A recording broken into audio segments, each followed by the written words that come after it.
Hey guys, this is Tyler here. It is October 24th, and I want to discuss here a really common misconception, and I think some of this may be a little personal, subjective, but my opinion on this is just my opinion, as I said. Understanding that Japan is a mostly MGTOW country, and I believe it absolutely is a very MGTOW country, but I think it's also a very incel country.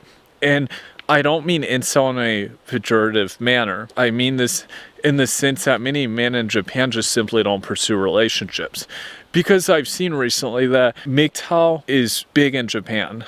And it actually was one of the early players of the philosophy of MGTOW in the world, just like Canada. But I believe that in Japan's case, while there is a very large presence of MGTOW men, I also believe that it's been due to the common trend of incels. When we look at Japan, of course, they were an early player in many common technologies and trends worldwide. They actually adopted trends before USA or Germany adopted them in the early 90s. There's these crazy trends that they were starting. I mean, when we look at a common website like OnlyFans, there was like basically OnlyFans in the 90s in Japan. This sort of concept basically existed. What it was though was that men were going to these kind of bars and they were paying these females. They were not even escorts, they were just simply there for their company. They would tip them and just to be in their company. They would have some drinks, just chat for a bit, and that would be it. This was very common in Japan starting in the 1990s. This, I believe, was the predecessor to the concept of OnlyFans, which of course is completely online, it's virtual, but it certainly kind of embraces the same concept. Japan's been notorious now for many years as being this very lonely kind of country, this society where both males and females on a whole are single and they're by themselves often. They're in their bedrooms, they're at work, and they often feel miserable. There's been a lot of stories and cases where there's been all these young people in Japan that have ended their life due to their miserable situations. They have been unable to cope with the situation. And there's, of course, the common theme in Japanese society that families wouldn't discuss these issues as openly like they would in Western societies.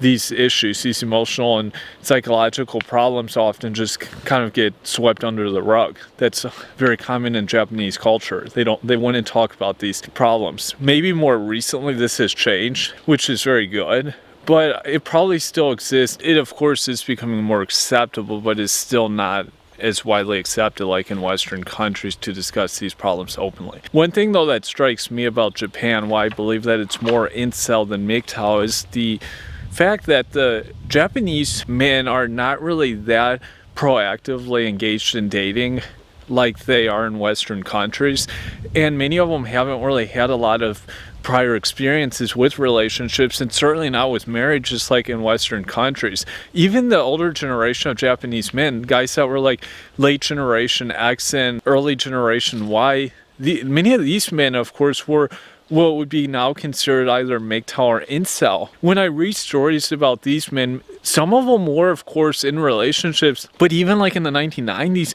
some of these guys had issues with relationships in the dating scene as a whole and were just simply not engaging because they chose to, or they just couldn't get the interest of a Japanese woman. Well, they had no other choice. Some of them were very interested in being with a Japanese woman and just couldn't get their interest. I think when we look at the Japanese cartoon art form of manga, I believe it's called, I think some of this came about as an inspiration from this MGTOW/incel situation in Japan. Many of these men essentially channeled this energy into this cartoon form. There's an interesting correlation here, but many of these men, of course, were unable to find relationships in the first place. And when we look at the fact that at one point in Japan they were selling female undergarments in vending machines, this was a trend that essentially started in Japan. Now it's worldwide. There was no other country where this was happening. If this was really the case, this would tell me that there were many men that wanted to be in relationships, because I'm not saying that MGTOW type guys wouldn't do this, but it's less likely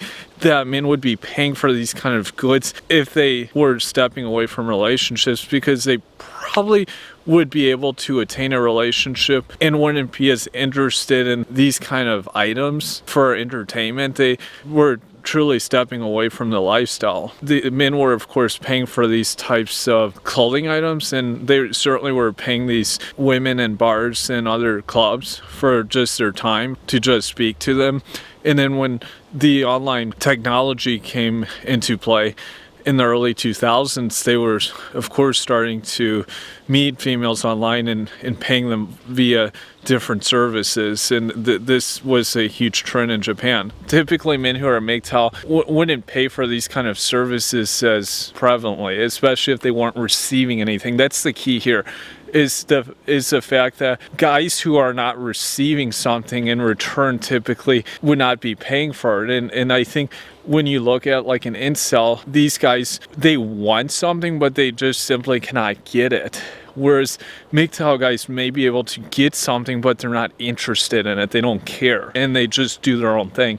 That's kind of the difference here. And I feel that at heart, a lot of Japanese guys, even now, still would like some kind of girlfriend or partner, but can't really get it, or they can't get what they want, so they're not willing to, they stop pursuing it, but they still desire it, if that makes sense. And that's where you get kind of this incel category. Some, of course, just go and do their own thing. They play video games.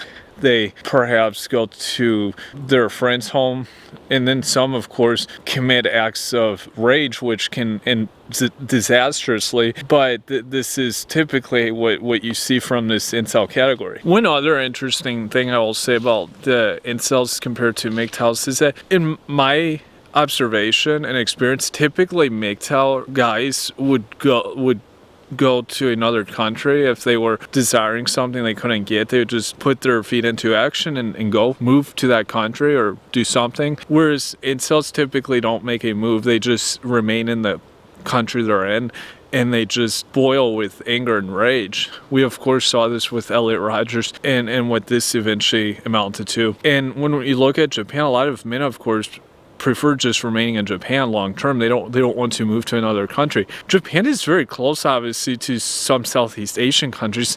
Men could very easily go to Southeast Asia from there and find some options, probably, because I know East Asians are often viewed as higher status in Southeast Asia than Southeast Asian men themselves. So this kind of tells me that maybe there's a little more to this. And incels, of course, typically will just remain in their location even if they're really disappointed and frustrated and angry about the situation. That's often what we see. This is my take on the situation. I'll look forward to your feedback below. Thank you.